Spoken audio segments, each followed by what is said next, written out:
ఓం శ్రీ గణేశాయ నమః. శ్రీ గణేశ పురాణం 75వ అధ్యాయము. చతుర్థి వ్రత మహాత్మ్యం 3వ భాగము. ఓ వ్యాసమునీంద్ర, ఈ విధంగా సంకష్ట చతుర్థి వ్రత మహాత్యాన్ని కన్నులారా గాంచిన సూరసేన మహారాజు ఆ తరువాత ఏం చేశాడో ఆ వృత్తాంతాన్ని యావత్తు తెలియజేస్తాను విను అంటూ చెప్పసాగాడు చతుర్ముఖుడు. కన్నులారా మోడ్పులవ్వగా భక్తి వినమ్రభావాలు మదిని ముప్పిరిగొనగా శ్రద్ధగా ఆలకిస్తున్న కృష్ణద్వైపాయనుడితో చతుర్ముఖుడిలా కథనాన్ని కొనసాగించాడు. ఈ వ్రతవైభవాన్ని మహిమను కల్లారా చూసిన ఆ సూరసేన మహారాజు వశిష్ఠ మహామునిని ఇలా ప్రార్థించాడు. ఓ మహానుభావ, ఈ మంగళప్రదమైన సకలాభీష్టప్రదము సకలారిష్ట నివారకము అయిన సంకష్ట చతుర్థి వ్రతాన్ని అనుష్ఠించడానికి తగిన ముహూర్తాన్ని నిర్ణయించండి. సద్య ఫలితాన్నివ్వగల ఈ మహోత్కృష్ట వ్రతాన్ని ఆచరించాలని నిశ్చయించుకున్నాను. తమ అనుజ్ఞను ఆశీస్సులను అర్థిస్తున్నాను అంటూ చేతులు మోర్చి ప్రార్థించిన సూరసేనుడితో చిరుదరహాసం మోమున విరియగా వశిష్ఠ మహర్షి తన ప్రశాంత గంభీర స్వరంతో, ఓ సూరసేన, మాఘమాసంలోని బహుళపక్షంలో మంగళవారం నాడు వచ్చే చతుర్థి తిథి ఈ వ్రతానుష్ఠానానికి అత్యంత అనువైన సమయం. ఈ రోజున ఆచరించిన వ్రతం సర్వసిద్ధికరము, సర్వకామప్రదమును. అందుచేత ఆనాడు నీవీ వ్రతాన్ని అనుష్ఠించు అంటూ శుభముహూర్తం నిర్ణయించగా ఆ సూరసేనుడు వ్రతాన్ని ఆచరించడానికి సంబరాలన్నీ సమకూర్చుకుని భార్య సమేతుడై అత్యంత భక్తి శ్రద్ధలతో వశిష్ఠుని అనుజ్ఞను గైకొని సంకష్ట చతుర్థి వ్రతాన్ని ఆచరించాడు. ఆ తరువాత భక్తాభిష్టప్రదుడైన గణేశుని యందు తన మనస్సును లగ్నం చేసి తన ఎడమకాలి బొటనవేలుపైన నిలిచి గణేశుని దివ్యమంత్రాన్ని సూర్యాస్తమయం అయ్యేంత వరకు జపించాడు. ఆ సాయంత్రం తిరిగి స్నాన సంధ్యానుష్ఠానములను నిర్వర్తించుకొని పురోహితులు కూడిరాగా వ్రతాన్ని చేయనారంభించాడు.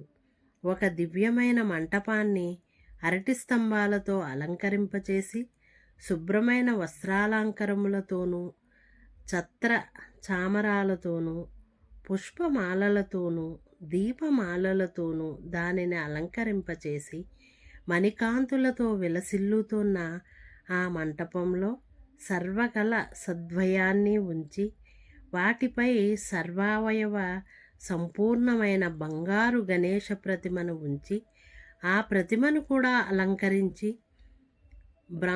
బ్రాహ్మణుల స్వస్థవచనాలతోనూ గాయకుల గాత్రంతోనూ మారుమ్రోగుతుండగా మంగళతూర్యరవములు మ్రోగుతుండగా భోగంవారు నృత్యం చేస్తుండగా వైదిక పౌరాణిక మంత్రాలతో ఆ మూర్తిని చక్కగా పూజించినాడు.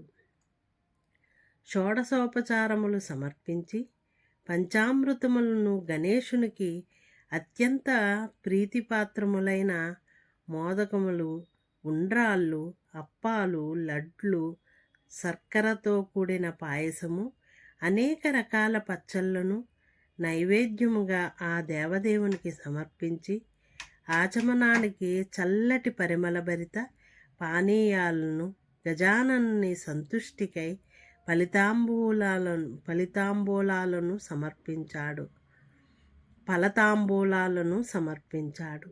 ఆ తరువాత సువర్ణ మంత్ర పుష్పాన్ని దుర్వాంకురములను సమర్పించి నీరాజనమిచ్చి తిదికి గజాననునికి చంద్రునికి ఆర్ఘ్యప్రదానం చేశాడు.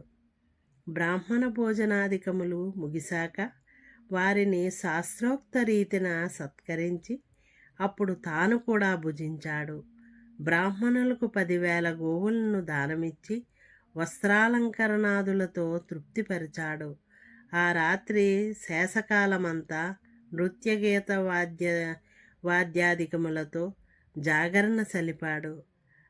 ప్రాతకాలాన్నే స్నాన సంధ్యాదుల అనంతరం గణేశుని మరలా పూజించి ఆ మూర్తిని పరికరములన్నిటితో సహా వశిష్ఠమునికి వాయనముగా సమర్పించాడు. అప్పుడు గజాననుడు సంతుష్టుడై తక్షణమే అతడికై దివ్య విమానాన్ని పంపించాడు. ఆ విమానాన్ని అధిరోహించిన సూరసేనుడు వినాయకునితో సారూప్యాన్ని పొంది ప్రజలందరూ ఆనందంతో వీక్షిస్తుండగా తన పుణ్య ప్రభావం చేత గణేశధామాన్ని చేరుకున్నాడు. అక్కడికి చేరుకున్న సూరసేనుడితో ఆ గణేశదూతలు ఇలా అన్నారు: ఓ రాజా, నీ భక్తి శ్రద్ధలకు సంతుష్టుడైన వినాయకుడు నిన్ను చూడగోరి వెంటకు తీసుకురమ్మని మమ్మల్ని పంపించాడు. ఈ మాటలకు రాజు విచలితుడై ఆనంద బాష్పములు కన్నుల వెంట రాగా గద్గద స్వరంతో ఇలా అన్నాడు: ఓ దూతలారా, నిర్గుణ పరబ్రహ్మయు అవ్యక్త రూపుడు అపరిచ్ఛిన్నుడు నిత్యుడు ఆవాద్మాసన గోచరుండును అయిన ఆ పరమాత్మునికి నా దర్శనం వల్ల కలిగే ప్రయోజనమేమిటి? వేదాలు సహితం ఎవరిని వర్ణించలేక మౌనం వహించాయో సకల దేవతాగణములచే ఆరాధ్యుడైన ఆ దేవదేవుడైన ఆ గజాననుని చేత అనుగ్రహపూర్వకంగా నేను స్మరించబడినట్లయితే నా జన్మ ధన్యమైనది అంటూ పరవశించిపోయాడు. ఓ రాజా, భక్తి యొక్క ప్రభావం ఎంతైనది! ఆ భక్తుల యొక్క మహిమలను వర్ణించడం మాతరం కాదు. ఆ భక్తి యొక్క విశిష్టత వల్లనే నిర్గుణ నిరాకారుడైన పరమాత్మ సగుణత్వమును పొందాడు. అదంతా భక్తుల మహిమయే అన్న గణేశ దూతలతో సూరసేనుడిలా అన్నాడు: ఓ దూతలారా, ఆ గజాననుడు మీరు ఉభయులు సంతుష్టులైతే నాకో కోరికయున్నది. దాన్ని గోర్తాను. నా కన్నబిడ్డలపై కన్నా ప్రజల యందు నాకెంతో వాత్సల్యం. నేను లేకుండా నా ప్రజలు కనీసం భోజనం కూడా చేయరు. ప్రేమతో నేను హాలాహలం భుజించమన్నా నా మాట జవదాటక ఇట్టే స్వీకరిస్తాను. అటువంటి వారిని విడిచి నేను ఒక్కడనే స్వార్థపూరితుడనై ఆనందాన్ని ఎలా పొందగలను? ఓ సూరసేన మహారాజా, సరే అయితే నీ అభీష్ట ప్రకారమే నీ వాంఛ పరిపూర్తి చేస్తాము. లేకపోతే మా ప్రభువు మాపై ఆగ్రహించగలడు అంటూ, ఓ వ్యాసమునీంద్ర, ఆ గణేశదూతలు రాజు యొక్క అభీష్టం మేరకు ప్రజలందరినీ కూడా విమానం పైకి ఎక్కించాడు. ఆ దివ్య విమానం అధిరోహించగానే దాని దివ్య ప్రభావం చేత ప్రజలందరూ దివ్యమైన వస్త్రాలను అలంకారాలను పొందారు. ఆహా, ఏమి మన భాగ్యం! ఇంతటి దివ్యానుగ్రహాన్ని పొందటానికి మనమేమి పుణ్యం చేసుకున్నాము? కాదు, ఇదంతా మన రాజు యొక్క పుణ్య విశేషమే. సాధువుల సాంగత్యం, అతి దురాత్ములైన పునీతులను చేసినట్లు పరశువేది సోకిన ఇనుము కూడా బంగారంగా మారినట్లు అతని రాజ్యంలో ఉన్న కారణం చేత, ఆ మహానీయుడు పుణ్య విశేషం చేత మన అదృష్టం పండింది. ఇలా అనుకుంటూ ఉండగా గణేశదూతల చేత ఆ విమానం పైకెగిర్చేందుకై ప్రయత్నించాడు. విమానం మాత్రం ఏమాత్రం భూమిపై నుంచి ఒక్క అంగుళం ఎత్తుకు కూడా లేవలేదు. అప్పుడు ఆ విమానం ఎక్కి కూర్చున్న ప్రజలు అందుకు కారణమేమిటా అని అన్వేషించగా అందులో ఒక కుష్ఠురోగి కనిపించాడు.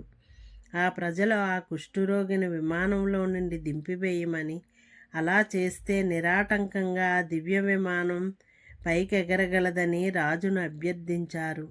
దూతలు కూడా అలాగే అతన్ని దింపివేయబోగా రాజు వారితో ఇలా అన్నాడు, ఈ దీనుణ్ణి వదిలి మీతో స్వర్గలోకానికి రావడం నాకెంత మాత్రమూ అంగీకారయోగ్యం కాదు. అందుకని నన్ను వదిలి మిగతా ప్రజలందరినీ మీతో కొనిపొండి. అలా వీలు పడదంటే ఈ కుష్ఠరోగి యొక్క పూర్వజన్మ కర్మ వృత్తాంతాన్ని నాకు తెలిపి అట్టి దుష్కర్మకు నివారణోపాయాన్ని కూడా చెప్పండి. అప్పుడు ఆ గణేశదూతలు ఇలా బదులు చెప్పారు, ఓ సూరసేన మహారాజా, నీవు విచారించకు. నీకు ఈ కుష్ఠరోగి యొక్క పూర్వజన్మ కృతకర్మను ఆ పాప పరిహారానికై సరైన ఉపాయాన్ని చెబుతాము. ఇది శ్రీ గణేశ పురాణం ఉపాసనాఖండంలోని చతుర్థీవ్రత మహాత్మ్యం అనే 75వ అధ్యాయం సంపూర్ణం. ఓం శ్రీ గణేశాయ నమః.